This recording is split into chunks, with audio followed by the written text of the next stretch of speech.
Assalamualaikum warahmatullahi wabarakatuh. Alhamdulillahi wa kafa. Wassalatu wassalamu ala rasulillah wa ala alihi wa sahbihi ajma'in, amma ba'd. Saudara penonton yang dirahmati Allah, kita mulakan pertemuan kita pada malam ini untuk sama-sama kita melahirkan rasa syukur kita kepada Allah Subhanahu wa taala yang mengurniakan nikmat kepada kita. Wa asbagha alaikum ni'amahu zahiratan wa batinah. Dan Allah Subhanahu wa taala mengurniakan kepada kamu nikmat yang zahir dan nikmat yang batin. Dan alhamdulillah, sekali lagi kita dapat bersua dalam rancangan halaqah, dan istimewanya pada malam ini kita bersiaran secara langsung, bukan daripada studio C seperti biasa, tetapi pada malam ini kita bersiaran secara langsung dari tapak Suarasa di Shah Alam Selangor, ataupun secara tepatnya kita berkampung di Pekarangan Stadium melawati Shah Alam. Dan insya-Allah tajuk yang akan kita bicarakan pada malam ini ialah kemaafan. Apakah yang dimaksudkan daripada kemaafan, insya-Allah akan dibincangkan oleh ahli panel kita pada malam ini. Dan sesungguhnya mudah-mudahan Allah Subhanahu wa taala menjadikan kita sebagai manusia yang pemaaf, sebagaimana perintah Allah Subhanahu wa taala, khudhil afwa wa'mur bil 'urf wa'rid 'anil jahilin. Berikanlah, jadikanlah manusia yang pemaaf dan suruhlah perkara-perkara yang baik, dan jauhilah, berpalinglah daripada golongan yang jahil. Dan untuk membicarakan tajuk kemaafan pada malam ini bersama saya ada 3 ahli panel. Biasanya 2 ahli panel, tapi alhamdulillah malam ini istimewa sikit. Ada 3 ahli panel yang akan membicarakan tajuk yang saya war-warkan tadi. Saya perkenalkan satu persatu. Yang paling hampir dengan saya di sebelah kiri saya, yang berbahagia Ustaz Roslan Muhammad, iaitu pensyarah kanan di Universiti Melaya. Assalamualaikum Ustaz. Waalaikumsalam warahmatullahi wabarakatuh. Apa khabar malam ni Ustaz? Alhamdulillah sehat. Alhamdulillah. Dan di sebelah yang berbahagia Ustaz Roslan ialah yang berhormat Datuk Dr. Hassan Muhammad Ali, iaitu pengurusi jawatan kuasa tetap Hal Ehwal Islam, Adab Melayu, Infrastruktur dan Kemudahan Awam Selangor. Assalamualaikum YB. Waalaikumsalam warahmatullahi wabarakatuh. YB, apa khabar malam ni? Alhamdulillah. Alhamdulillah. Dan di sebelah yang berhormat Datuk ialah yang berbahagia Ustaz Muhammad Zawawi Yusof, iaitu seorang perunding motivasi. Ustaz, kaifahalukum? Bikhair. Bikhair, alhamdulillah. Kalau ketiga-tiga ahli panel kita berada dalam keadaan baik, kesihatan yang baik, insya-Allah kita akan mulakan bicara kita. Tetapi seperti biasa dalam rancangan halaqah ini, kita tidak membicarakan satu-satu tajuk, melainkan kita bersandarkan kepada wahyu Allah Subhanahu wa taala, kepada ayat Al-Quran. Apakah ayat yang dipilih pada malam ini? Sama-sama kita saksikan. أعوذ بالله من الشيطان الرجيم بسم الله الرحمن الرحيم وأن تعفوا أقرب للتقوى ولا تنسوا الفضل بينكم إن الله بما تعملون بصير صدق الله العظيم. Dan perbuatan kamu bermaaf-maafan, halal menghalalkan, itu lebih hampir kepada takwa. Dan janganlah pula kamu lupa berbuat baik dan berbudi sesama sendiri. Sesungguhnya Allah sentiasa melihat akan apa jua yang kamu kerjakan. Surah Al-Baqarah ayat 237. Itulah ayat yang dipilih pada malam ini untuk sama-sama kita bicarakan. Mungkin di peringkat awal ni saya minta yang berbahagia Ustaz Roslan untuk memberi sedikit tafsiran berkenaan ayat 237 surah Al-Baqarah yang dibaca oleh qari kita tadi. Silakan Ustaz. Assalamualaikum warahmatullahi wabarakatuh. Alhamdulillahi rabbil alamin. Wassalatu wassalamu ala Rasulillah wa ala alihi wa ashabihi ajma'in, amma ba'd. Yang berbahagia Al-Fadhil Ustaz Ahmad Syukri selaku moderator program kita pada malam ini. Alhamdulillah bersama dengan kita rakan-rakan bicara wara. Pertama yang berbahagia Datuk Dr. Hassan Muhammad Ali, Al-Fadhil Ustaz Muazzawi dan tuan-tuan dan puan-puan muslimin dan muslimat yang dirahmati Allah sekalian. Ayat dibacakan tadi merupakan satu ayat yang beri kesan dalam soal peradaban umat Islam sebenarnya. Walaupun ayat ini kalau dikait dengan sejarahnya berkait dengan soal perkahwinan yang berlaku di antara suami isteri yang belum disentuh oleh mereka berdua. Akhirnya berlaku perceraian. Yang kita nak sebut pada malam tuan-tuan, hakikat dalam beragama. Persoalan beri kemaafan ini merupakan satu nikmat dalam ajaran agama Islam kita. Karena Islam agama yang memberi nilai kebaikan dan kemuliaan. Syekh Muhammad Al-Ghazali pernah berkata bahawa Islam didominasi oleh suatu kaedah yang besar, yaitu nilai kemaafan yang menjadi nilai sejagat manusia. Sebab Nabi SAW datang untuk memberi nilai kemaafan kepada manusia dalam mengajak mereka arah kebenaran, menolak kebatilan, mengajak ke arah kebaikan, menolak kemungkaran. Sebab itu maka Nabi diutuskan sebagai pembawa rahmat kepada manusia supaya tidak ada perkelahian, tak ada pertelingkan, tak ada bermasa muka, tak ada dendam dengki, tak ada nak berbalah-balah sama mereka. Itulah Nabi SAW yang disebut Nabi dalam suatu kenyataannya. Firman di antara sabda Nabi, innama bu'istu liutammima makarimal akhlaq. Aku diutuskan oleh Allah demi untuk menyempurnakan akhlak-akhlak yang baik. Lalu kata Yusuf Al-Qaradawi, di antara nilai yang paling utama dalam hidup ini ialah bila mana timbulnya sifat kemaafan yang dinyatakan Allah sebagai sesuatu yang akan menghampirkan kita kepada Allah Subhanahu wa taala. Justru tuan-tuan, dengan sifat pemaaf tidak meruntuhkan maruah seorang, dan dengan sifat pemaaf tidak akan menjadikan kita hilang maruah sama sekali, bahkan meninggikan maruah kita si Allah Subhanahu wa taala. Maka nilai pemaaf tuan-tuan senjata akan merapatkan hubungan kita. Tapi kalau tidak maaf, kita akan berada dalam kancah pergelutan permusuhan sama kita. Wallahu a'lam. Terima kasih kepada yang berbahagia Ustaz Roslan Muhammad, kupasan yang baik di mukadimah pertemuan kita pada malam ini. Saya nak pergi kepada yang berhormat Datuk. Kalau kita lihat ayat tadi Datuk yang dibaca oleh qari kita tadi, di hujung ayat itu menyebut aqrabul littaqwa. Maknanya kemaafan itu lebih dekat kepada ketakwaan, ataupun lebih dalam bahasa mudah, rupanya Datuk, orang yang memaafkan kesalahan orang lain ni dikira orang yang mempunyai ciri orang yang bertakwa. Sebab biasa kita sebut bertakwa orang bersedekah, orang berzakat, tetapi memaafkan kesalahan orang lain itu juga sebagai tanda orang bertakwa. Mohon sedikit kupasan daripada Datuk. Terima Silakan. kasih saudara pengurusi. Assalamualaikum warahmatullahi wabarakatuh. Ahli-ahli panel, tuan-tuan para penonton yang dihormati sekalian. Yang jelasnya apa yang dihuraikan oleh ahli panel yang pertama tadi, teman saya tadi, ialah at-taqwa itu, kemaafan itu ada kaitan langsung, bahkan satu sifat yang paling baik, yang paling mulia, yang paling agung, yang diletakkan di kalangan umat-umat, terutamanya di masyarakat yang namanya insan. Tapi saya nak menyebutkan sebagaimana ayat yang dibacakan oleh qari tadi, iaitu wa anta'fu aqrabul littaqwa, hubung kait di antara kemaafan dengan ketakwaan. Ada tak hubung kait antara kemaafan dengan ketakwaan? Kalau kita tengok daripada Islam misalnya, kalau kita mengatakan kemaafan tanpa takwa, itu hanya kemaafan dalam bentuk forgiveness begitu saja. Tidak membawa arti zahirnya ada tetapi arti batinnya tidak ada. Tapi yang kita bincangkan ini ialah kemaafan dikaitkan langsung dengan ketakwa. Saudara mesti ingat lagi, tuan-tuan mengingat, tiap-tiap minggu kita pergi ke masjid untuk menunaikan sembahyang Jumaat. Apa yang dibagi tahu? Ittaqullah, usikum wa iyaya bitaqwallah, faqad fazal muttaqun. Bertakwalah kamu kepada Allah Subhanahu wa taala. Akhirnya takwa ini dikaitkan dengan kemaafan, ciri yang terbaik yang disebutkan oleh ahli panel yang pertama tadi. Saya tidak menyebutkan kepada penonton yang dihormati sekalian, penonton yang sedang menonton dan penonton yang berada ribuan di Shah Alam ini, yaitu kemaafan ini hanya satu sifat yang sangat suci yang hanya diberikan kepada insan, yang diberikan kepada manusia.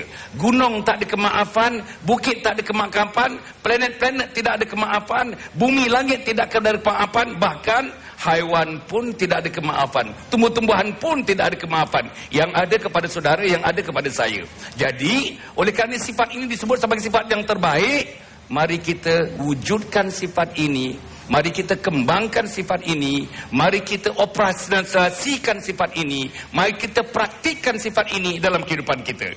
Saya nak mengatakan, bahawa jalan takwa kepada kemaafan ini tidak lain dan tidak bukan jalannya mestilah jalan Islam, jalannya mestilah jalan iman, jalannya mestilah akhirnya kepada jalan takwa. Allah Subhanahu wa taala menyebutkan wa anna hadza sirati mustaqiman fattabi'u wa la tattabi'u subula fatafarraqa bikum an sabili dzalikum wasaqum bihi la'allakum tattaqun. Ini jalanku yang lurus, jalan takwa inilah jalan yang lurus, jalan kemaafan inilah jalan yang lurus. Akhirnya kita menyerukan kepada diri saya, menyerukan kepada saudara, menyerukan kepada penonton seluruhnya yang menonton siaran ini atau yang tidak menonton siaran ini. Marilah kita amalkan sifat kemaafan. Yang pertama yang terbaik. Marilah kita mobilisasikan sifat kemaafan kerana dia merupakan sifat yang terbaik dalam kehidupan kita. Itu sahaja Tuan Pengerusi. Terima kasih kepada Yang Berhormat Datuk memberi kupasan yang terbaik kepada kita, menggambarkan kepada kita bahawa ketakwaan itu hampir kepada kemaafan ataupun kemaafan itu sebahagian daripada nilai takwa. Dan saya nak pergi pada yang berbagai Ustaz Zawawi. Kalau kita lihat dalam doa yang diriwayatkan oleh Imam Tirmizi di mana Nabi SAW mengajar kepada kita satu doa, Allahumma innaka afuun tuhibbul afwa fa'fu anni. Ya Allah, ya Tuhanku, engkau merupakan Tuhan yang pemaaf, yang maha pemaaf, maka maafkanlah saya. Maka daripada situ juga barangkali Ustaz boleh memberi sedikit huraian betapa Allah dengan sifatnya Al-Afu, Maha Pemaaf. Allah Subhanahu Wa Taala juga inginkan daripada kita supaya menjadi manusia pemaaf. Silakan Ustaz. Assalamualaikum warahmatullahi wabarakatuh. Alhamdulillah wa bihi nasta'in wassalatu wassalamu ala Rasulillah. Ustaz Pengerusi, sahabat panel, muslimin muslimat yang dirahmati Allah sekalian. Kenapa kita kena pemaaf?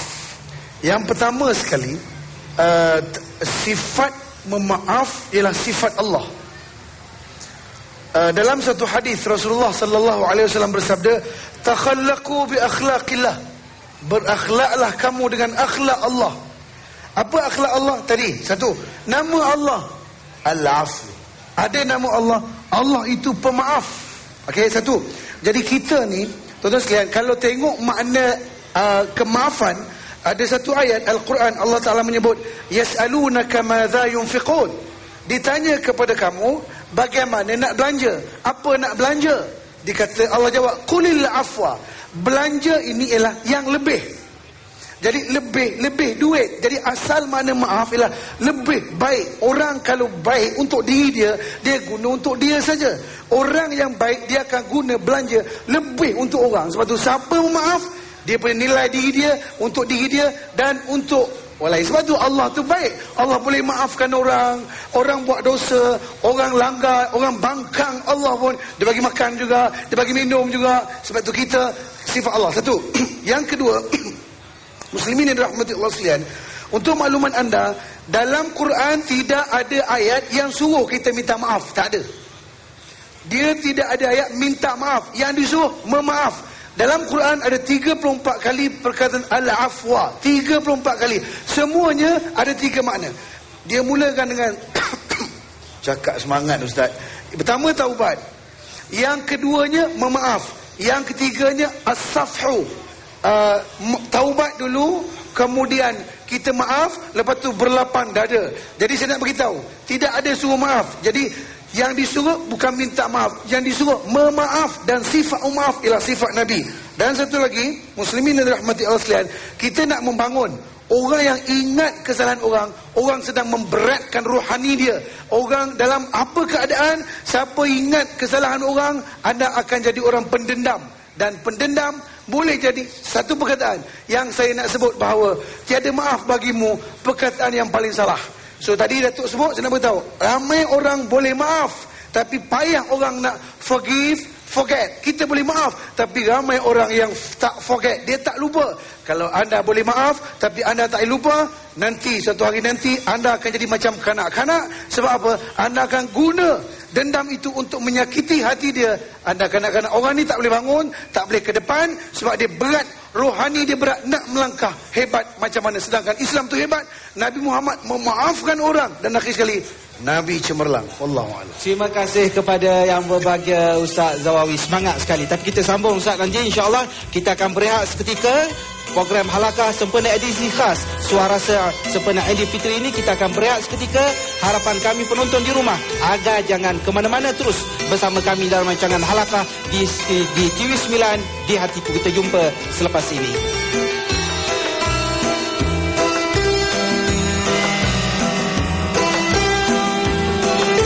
Terima kasih kepada anda yang terus bersama kami dalam rancangan Halakah pada malam ini. Terima kasih, jazakumullah khairal jaza di atas kesudian anda memilih program Halakah pada malam ini untuk sama-sama kita tingkatkan iman kita, takwa kita kepada Allah Subhanahu Wa Taala. Kita membicarakan tajuk kemaafan bersama tiga ahli panel kita pada malam ini, yang berbahagia Ustaz Roslan Muhammad, yang berhormat Datuk Dr. Hassan Muhammad Ali, dan yang berbahagia Ustaz Zawawi Yusof. Dan saya nak pergi balik kepada yang berbahagia Ustaz Roslan. Saya tertarik apa yang disebut oleh Ustaz Zawawi tadi tentang forgive dan forget. Maknanya memaafkan dan melupakan. Sebab kalau berdasarkan ayat-ayat Al-Quran, umpamanya Nabi Yusuf alaihissalam apabila mempunyai kekuasaan, kekuatan, boleh membalas dendam kepada adik-beradiknya, ucapan yang keluar daripada Nabi Yusuf alaihissalam ialah la tathriba alaikumul yaum yaghfirullahu lakum wa huwa arhamur rahimin. Maka tidak ada apa-apa tindakan ke atas kamu pada hari ini.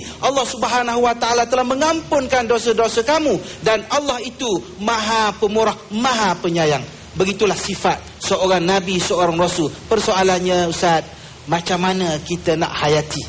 Kita yang disebut oleh Ustaz Zawawi tadi cantik sekali, tapi macam mana kita nak aplikasikan sebenarnya dalam kehidupan kita? Silakan Ustaz. Okay, terima kasih tuan-tuan dan puan-puan sidang penonton di rumah, penonton di taran kita pada malam ini.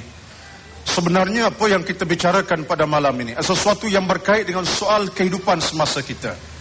Persoalan berkait dengan soal peradaban manusia, peradaban kita manusia. Kerana sifat marah, sifat dendam, dengki sampai ke peringkat berbalah ni tuan-tuan, satu amalan yang berlaku dalam semua keadaan. Persoalan sekarang bagi kita nak hayati masalah ini supaya tidak menjadi suatu virus yang boleh merosakkan peradaban kita, menimbulkan perkelahian yang tak sudah-sudah, menimbulkan permusuhan yang tak selesai-selesai. Bukan setakat 6 bulan, 6 tahun, bukan 6 tahun, sampai ke mati, sampai nak cucu kadang-kadang. Justru tuan-tuan puan-puan, dalam konteks hukum beragama kita, pertama sekali suka menarik perhatian apa yang diungkapkan oleh Imam Al-Ghazali rahmatullah. Imam Ghazali kata bahawa satu di antara perkara yang kita mesti jadikan kawalan segera ialah sifat marah. Kerana marah ni tuan-tuan cebisan daripada kerja syaitan. Kerana syaitan dijadikan daripada api. Khalaqtani min nar wa khalaqtahu min tin. Engkau jadikan aku daripada api yang membara, membakar manusia pada tanah. Satu kata Imam Al-Ghazali, kalaulah sifat ini menjadi sesuatu yang masuk dalam jantung hati kita, dia merosakkan kehidupan kita, menimbulkan banyak masalah dalam kehidupan. Nak jadi orang yang memaafkan payah, nak terima pun payah, sampai ke peringkat aku tak maaf sampai ke mati. Bukan ke mati tuan, tak 18 keturunan, 18 keturunan pula dah. Tuan-tuan, ini menunjukkan satu amalan tidak sihat. Justru dalam soal bagi saya ialah kita mesti dua perkara. Yang pertama, kita mesti ada ilmu yang cukup tentang agama, terutama dalam konteks hadis-hadis Nabi yang Nabi telah sebut. Umpama sebagai contoh, dalam setiap riwayat Nabi sebut, di antaranya ialah asyaddukum man ghalaba nafsahu 'indal ghadab wa ahlamukum man 'afa 'indal qudrati. Subhanallah. Sabda Nabi, di antara orang paling gagah di antara kamu ialah orang yang boleh mengalahkan nafsu marahnya ketika marah memuncak. Dia boleh kontrol kemarahannya. Itu orang paling gagah. Kerana bodinya besar, boleh tumbuk sampai tumbang orang. Tidak. Tapi kegagahan dia lawan nafsu marah. Dan orang paling lembut di antara kamu, kata Nabi, orang yang boleh memaafkan ketika berkuasa untuk menghukum orang. Tuan-tuan, ini sifat kita. Justru kalau inilah kawalan kita lakukan dalam konteks hidup kita, beripadi baik, masyarakat, keluarga baik, itulah petanda kejayaan yang kita capai. Maknanya selamat dunia, selamat akhirat. Suasana kita akan sebahagia dan masyarakat tidak akan huru-hara dan punah kerana semangat yang ada adalah semangat saling maaf, memaafkan, beri kemaafan, bukan minta kemaafan. Wallahu a'lam. Terima kasih kepada yang berbahagia Ustaz Roslan.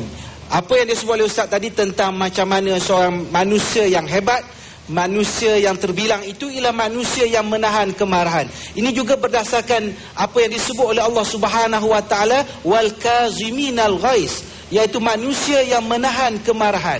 Tetapi Datuk, selain daripada menahan kemarahan itu, dalam ayat yang saya bacakan tadi, Allah Subhanahu wa taala menyebut yang seterusnya ialah wal afina anin nas, manusia yang memaafkan kesalahan orang lain. Kalau ada menahan kemarahan, memaafkan kesalahan orang lain, maka barulah datang apa yang disebut oleh Allah, wallahu yuhibbul muhsinin. Allah Subhanahu wa taala cinta kepada orang-orang yang muhsinin, orang-orang yang baik. Jadi kita nampak di situ bahawa bagaimana kemaafan itu seolah-olah sebagai cara untuk kita memperkuatkan ukhuwah, Datuk, di kalangan kita. Sedikit kupasan pada Datuk. Terima kasih Tuan Pengurusi. Memang dia punya konteksnya, teorinya memang begitu. Kemaafan itu akan melahirkan ukhuwah. Kemaafan sifat yang mulia. Kemaafan adalah sifat-sifat Allah Subhanahu wa taala yang diturunkan kepada manusia untuk dipraktikkan dalam kehidupannya. Tapi saya nak balikkan sikit Tuan Pengurusi. Kalau kita memaafkan, apa jadi kalau kita tidak memaafkan di peringkat antarabangsa, peringkat dunia? Saya bagi contoh. Oleh kerana pertelagahan pemimpin-pemimpin di peringkat antarabangsa satu masa dulu. Dalam perang dunia yang pertama, 37 milion manusia menjadi korban peperangan. Dalam perang dunia yang kedua, 60 milion manusia menjadi korban kepada peperangan. Dalam perang saudara Korea misalnya, terdapat 3,5 milion manusia menjadi korban. Perang Vietnam, 5 milion manusia menjadi korban. Yang paling mendukacitakan perang Iraq dan Iran daripada 1980-1988 telah mengorbankan hampir 1 juta manusia. Apa yang saya sebutkan, ini kalau misalnya kemaafan tidak masuk dalam diri, kemaafan tidak mengalir dalam darah daging, kemaafan tidak ada arti dalam sudut keimanan dan ketakwaan yang kita bincangkan tadi. Maka sebab itu, kalau kemaafan ini tidak ada dalam konteks masyarakat, tidak ada dalam konteks dunia, kalau saya turunkan di peringkat yang rendah, peringkat keluarga misalnya, ukhuwah dalam keluarga, kalau tidak ada kemaafan, suami yang tidak kaki memaaf, isteri yang tidak kaki memaaf, anak yang tidak kaki memaaf, abang dan adik yang saling bergaduh dan tidak bermaaf-maafan, seluruh anggota keluarga yang tidak bermaaf-maafan, apa jadinya? Memang tidak ada mungkin korban dalam rumah tangga itu, tapi korban hati, korban perasaan, korban jiwa. Bayang seorang yang dah kahwin 17 tahun dengan suami yang tidak pemaaf, suami yang pemarah dan tidak pemaaf, menahan jiwa selama 17 tahun itu. Apa air mata nak digugurkan, apa perasaan yang nak dicurahkan, kemana nak dihalakan perasaan itu? Saya terlalu yakin para penonton, ramai di antara kita menghadapi masalah yang sedemikian. Saya nak balik kepada ukhuwah tadi. Untuk ukhuwah ini, untuk kemaafan ini menjadi asas kepemimpinan ukhuwah, pertama ialah peringkat diri. Kita kena peringkat diri kita, jadikan manusia yang dikasihi, manusia yang disayangi. Untuk menjadi manusia yang dikasihi, yang disayangi, apa patut kita lakukan? Antara sifat yang kita mesti promosi dalam diri kita ialah sifat kemaafan. Nombor 2 ialah di peringkat keluarga. Saya dah sebut tadi peringkat keluarga. Jadilah suami pemaaf, jadilah isteri pemaaf, jadilah anak pemaaf, jadilah emak pemaaf. Kalau ini dapat dijadikan sebagai institusi dalam keluarga, saya merasakan keluarga itu akan terjemah dalam kasih sayang dan kecintaan. Kemudian itu peringkat masyarakat yang lebih besar, ke peringkat kampung, peringkat mukim, peringkat negeri, peringkat negara dan umat sejagatnya. Kalau kita dapat menghayati pengertian tadi tentang kemaafan yang pengerusi dan ahli panel yang ketiga menyebutkan tadi, saya yakin dunia ini akan aman sentosa, keluarga akan aman sentosa, dan diri-diri manusia akan aman sentosa di dunia dan di akhirat, insya-Allah. Terima kasih kepada Yang Berhormat Datuk. Saudara penonton yang dirahmati Allah, begitulah kupasan ahli panel kita yang kedua, Datuk Dr. Hassan tadi. Dan saya nak pergi kepada yang berbahagia Ustaz Zawi. Saya yakin Ustaz Zawi, bila penonton kita mendengar apa yang disebut oleh Datuk tadi, motivasi yang diberi oleh Datuk tadi, masing-masing bersemangat untuk meminta maaf kalau dia pernah melakukan kesalahan. Persoalannya kadang-kadang yang timbul juga persoalan dalam masyarakat kita, mungkin dalam kekeluargaan pun, yang ni dah salah, mengaku salah, minta maaf 10 kali dia kata aku tak akan maafkan kau, sampai bila-bila. Jadi nasihat Ustaz kepada yang pertamanya, orang yang payah memaafkan, dan bagaimana pula orang yang dah minta berapa kali ni, bagaimana usaha yang terbaik yang harus dia lakukan? Komen daripada Ustaz, silakan. Okey, muslimin muslimat yang dirahmati Allah sekalian. 10 kali sikit Ustaz. Sikit. Oi, dia punya dosa tadi sebut punya 15 tahun dia cekik orang tu. Okey, saya nak sebut yang pertama sekali. Kalau kita nak minta maaf, dan sangka orang lain tak akan maafkan kita. Awal-awal jangan buat salah-salah yang payah-payah orang nak minta maaf. Curi selipar kasut tak apa, curi bini orang jangan. Satu. Yang kedua, saya nak beritahu lagi, untuk mengelak daripada supaya kita lebih berusaha lagi, saya show ni kelakar sikit lah. Kalau orang tak nak maaf sangat, nyanyikan lagu maafkan kami. Pinjam lagu. Satu. Yang kedua, kita ada di mana ada kemahuan, di situ ada jalan. Kita biasa sebut perkataan ni, hendak 1000 daya, mahu 1000 cara. Tolong banyakkan cara. Tolong banyakkan cara. Antara banyakkan cara tak cukup. Saya nak beritahu, minta maaf hari raya tak cukup. Balik raya pegang kosong-kosong tak cukup. Sebab itu package lama hari raya. Dia minta maaf ni ada menyesal, ada tak nak ulang lagi, malu kerana Allah, baru ada makna. Satu lagi, kalau tak nak juga telefon jauh-jauh. Telefon. Dia tak nak juga hantar surat. Beritahu penyesalan, beritahu. Sebab orang minta maaf ni sebenarnya mengiktiraf dia bersalah, mengiktiraf orang tu betul. Kemudiannya hantar email, voicemail, banyakkan cara lagi. Dia tak nak juga, kalau boleh lagi hantar perantara, hantar Tok Qadi, jurikah yang nikah dulu, hantar Tok Mudim sekali, contoh yang pernah, dan sebagainya lah. Kemudian berjanji untuk ganti rugi balik kalau perlu, dan kemudian jumpa terbuka. Dan lagi, kalau perlu buat kenyataan terbuka. Kalau buat salah melibatkan orang ramai, buat dalam surat khabar, saya minta maaf dan sebagainya.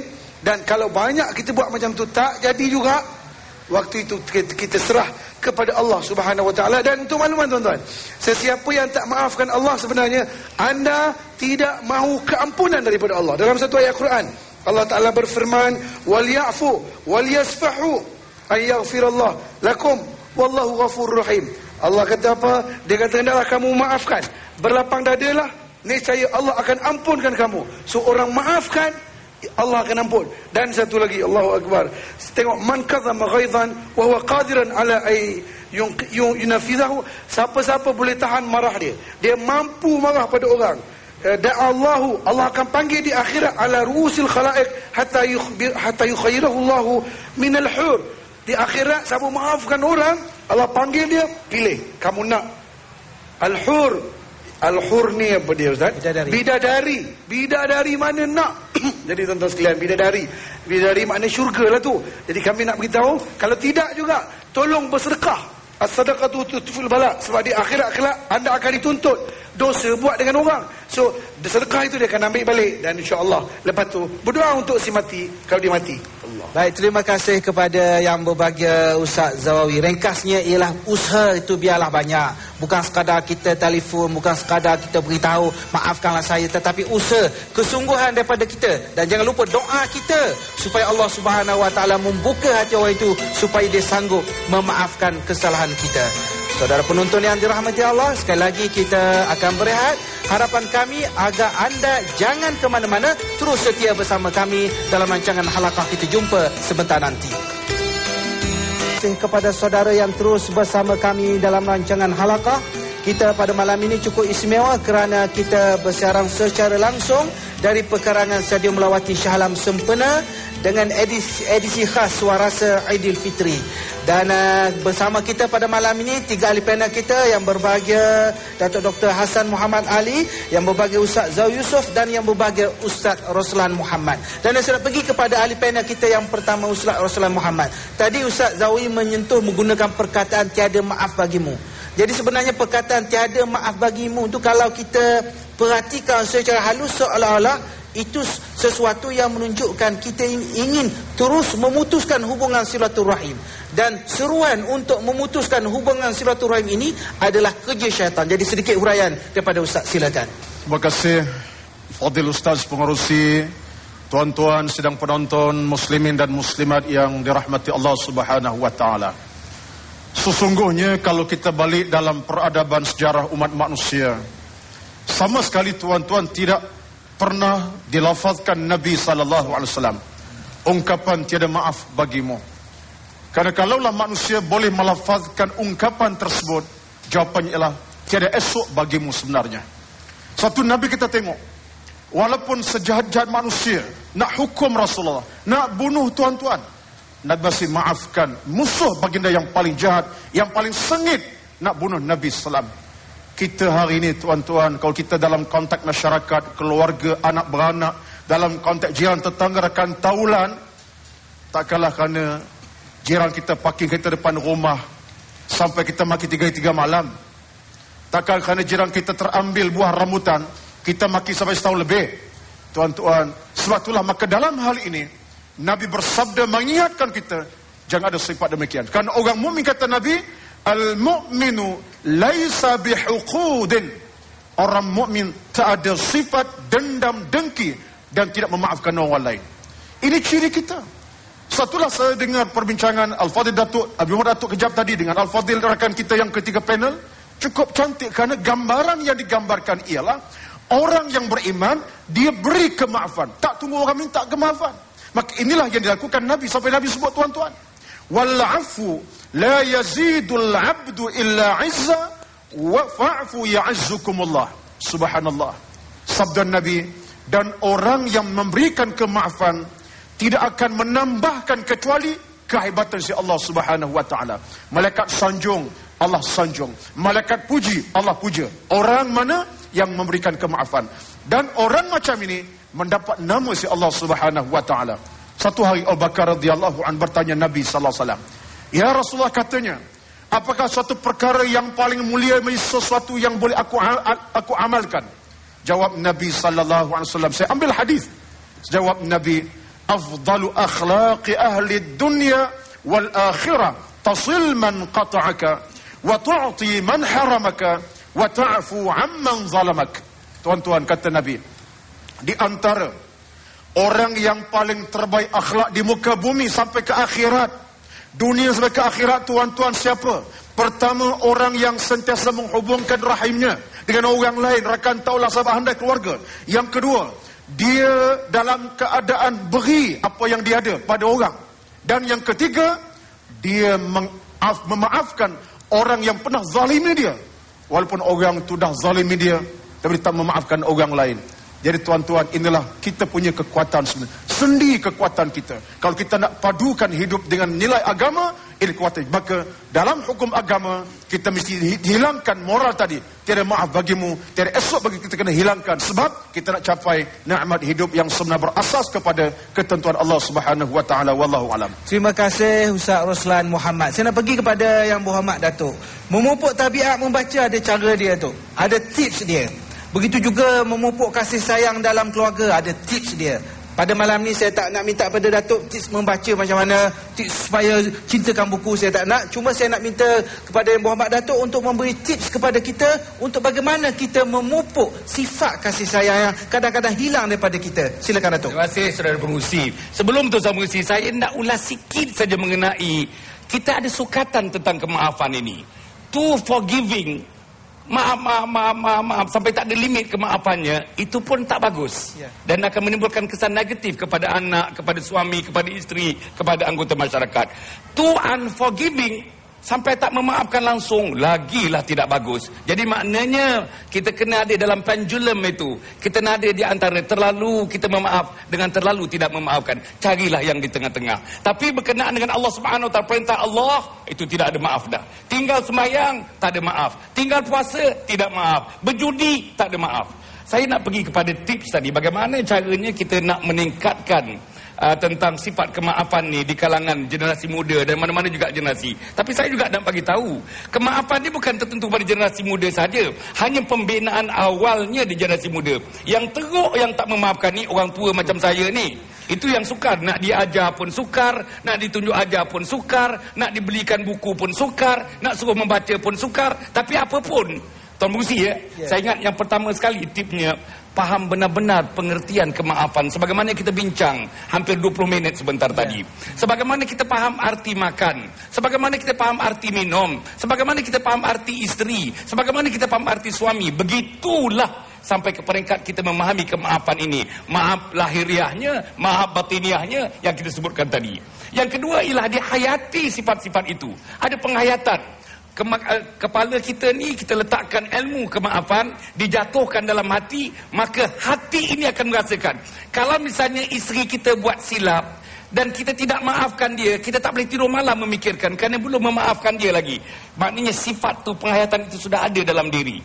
Kemudian tu ialah tentang dipraktik. Kita mesti praktik. Maknanya mulai daripada sekarang, saudara-saudara, para penonton yang saya muliakan sekalian, cuba kita lazimkan.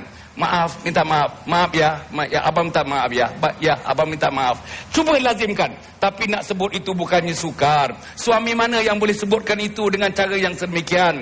Suami mana yang terdorong setiap masa kalau ada kesilapan yang dilakukan olehnya atau isterinya dapat dimaafkan sedemikian rupa? Yang keempat ialah tentang dilembagakan sifat-sifat kemaafan. Lembaga artinya institutionalizing sifat kemaafan ini kepada keluarga, kepada masyarakat, kepada negara, kepada umat seterusnya. Dan akhirnya yang saya nak sebutkan ini ialah disebarkan sifat kemaafan ini. Sebarkan.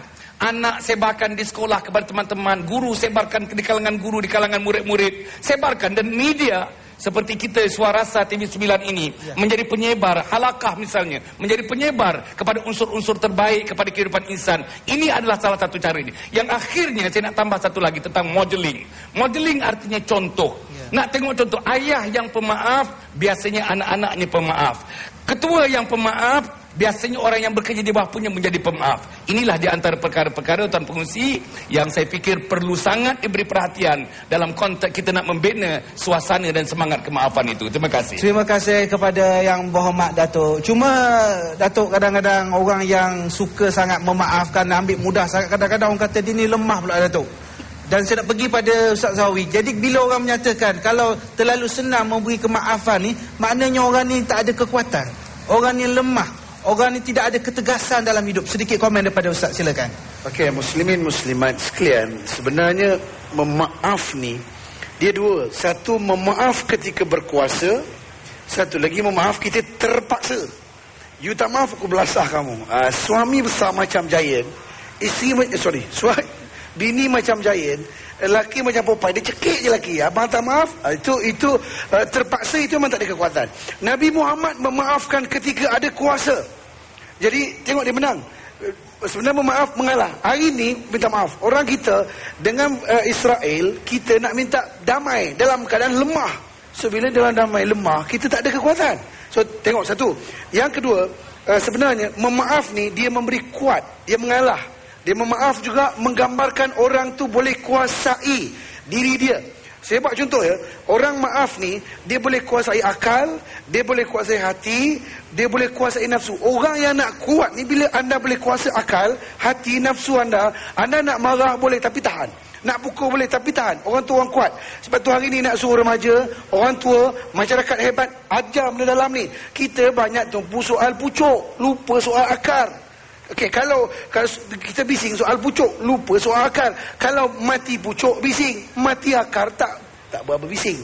So agama tu menguatkan akal, hati, nafsu. So orang ni baru boleh. Anda bercakap, berlapang dada. Anda berhujah, berlapang dada. Anda berperang pun lapang dada. Sebab tu yang bernama Nabi Musa jumpa Fir'aun pun nak pergi dengan jiwa yang kuat. Rabbi syrah li sadri tu. Sebab boleh kuasai diri. Sebab kekuatan bukan anda ada badan. Gajah yang besar tu kena tipu sebab apa? Sebab dia lemah. Okey. Kemudian muslimin yang dirahmati dan dikasihi Allah sekalian, orang yang memaaf ni sebenarnya bukan dia lemah. Dia jadi orang yang memberi. Memaaf memberi. Allah Maha memberi. Kita semua baca kun kasyajar. Jadilah kamu seperti pokok. Orang baling kamu dengan batu, baling kayu, kamu bagi buah. Jadi orang hebat, orang boleh memberi. Anda nak orang sayang anda, tolong bagi sayang. Nak minta orang baik, tolong bagi baik. Kita semua tahu, when you give, you get back. You bagi, you dapat balik. Hari ini kita bagi kemarahan, sebab itu kita dapat balik kemarahannya. Jadi tolong banyak memberi kebaikan, kita akan kuat.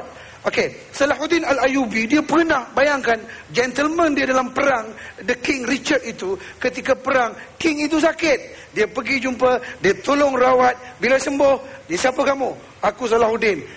Mengaku doktor, menyamar doktor. Kenapa? Saya orang Islam. Kami tak nak perang dengan orang sakit. So di situ dia meruntuhkan moral.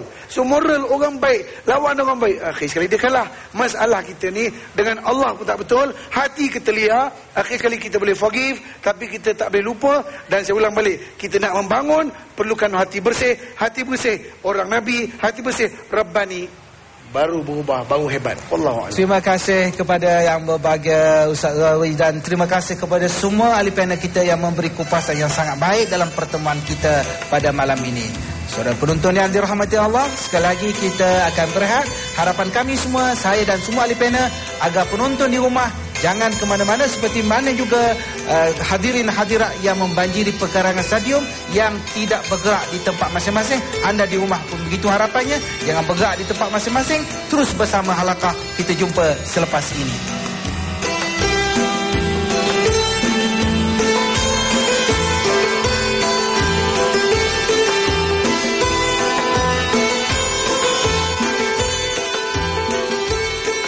Membersih sambil Semua yang terus bersama kami pada saat ini, pada ketika ini dalam rancangan Halaqah, mudah-mudahan kita diberi kebaikan oleh Allah Subhanahu wa taala. Dan tajuk perbincangan kita, kemaafan, pada malam ini sudah berada di penghujungnya, dan waktu yang berbaki ini saya akan memberi sedikit ruang masa kepada 3 ahli panel kita untuk membuat kesimpulan dan rumusan daripada pertemuan kita kemaafan. Silakan Ustaz Roslan terlebih dahulu. Okay, terima kasih Al-Fadhil Ustaz, tuan-tuan dan puan-puan sidang penonton yang dirahmati Allah sekalian.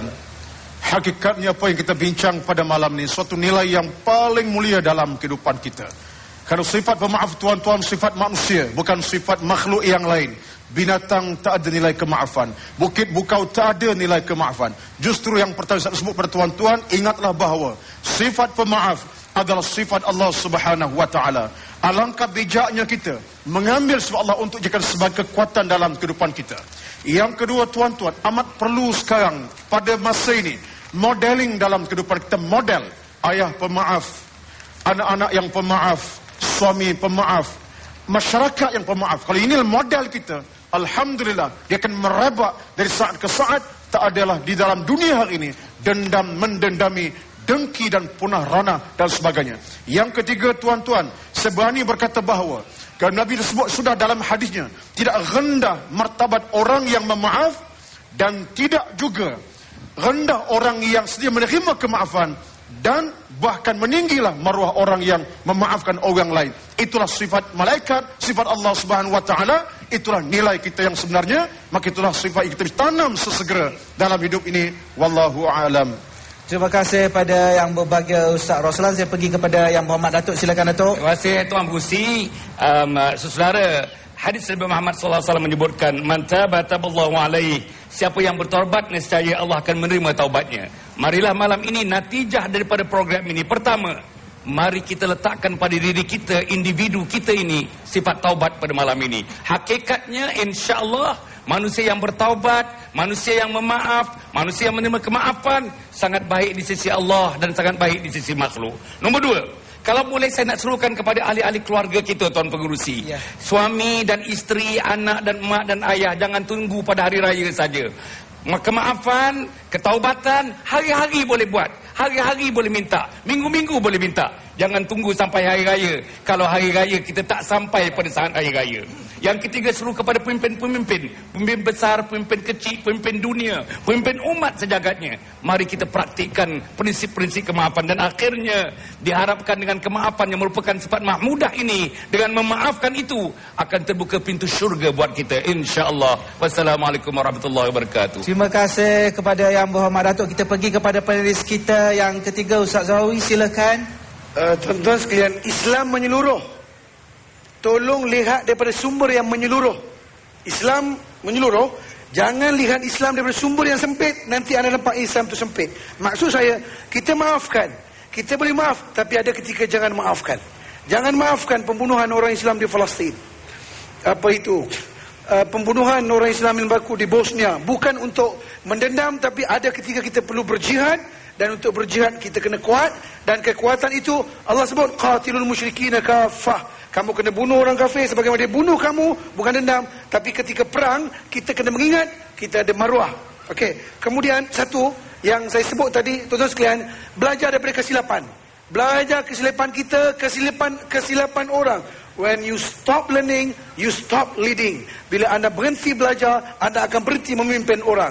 Belajarlah daripada kesilapan. Allah tidak pernah silap. Wallahu a'lam. Terima kasih kepada yang berbahagia Ustaz Zawawi. Begitulah kupasan ketiga-tiga ahli panel kita begitu menarik tentang kemaafan pada malam ini. Mudah-mudahan kita mendapat kebaikan daripada pertemuan kita. Jazakumullah khairal jazak kepada semua ahli panel kita yang sudi hadir pada malam ini, memberi kupasan yang terbaik kepada kita supaya sifat pemaaf ini menjadi budaya hidup kita, budaya diri kita, keluarga kita, masyarakat kita dan budaya semua orang, dan mudah-mudahan kehidupan kita sentiasa diridai oleh Allah Subhanahu wa taala. Dan juga suka saya membuat pengumuman di sini kepada pemenang kuis halaqah silki, iaitu yang pertamanya Norazilah binti Harun, dan yang keduanya Wan Syara Nadia binti Wan Ismail, dan yang ketiganya Nur Shazlin Abdul Rahman. Jadi mudah-mudahan anda akan mendapat yang terbaik daripada jawapan yang telah diberikan oleh anda semua. Dan juga saya ingin ingatkan anda semua kepada penonton setia halaqah, minggu hadapan kita insya-Allah akan bersiaran secara langsung juga dari Dewan Ibnu Sina, Cenderum Balai Teluk Intan Perak, dengan tajuk Si Tanggang. Kalau kita dengar perkataan Si Tanggang, kita dah dapat rasakan apakah topik yang akan kita huraikan, yang akan kita bicarakan bersama dengan panelis-panelis kita pada minggu hadapan. Untuk itu, salam kasih sayang daripada warga halaqah, dan mudah-mudahan kita sentiasa diberi keberkatan oleh Allah Subhanahu wa taala dalam hidup kita, kehidupan yang diridai oleh Allah Subhanahu wa taala. Segera itu pertemuan kita. Aqulu qali hadza wastaghfirullahal azim wa li wa lakum. Wassalamualaikum warahmatullahi wabarakatuh.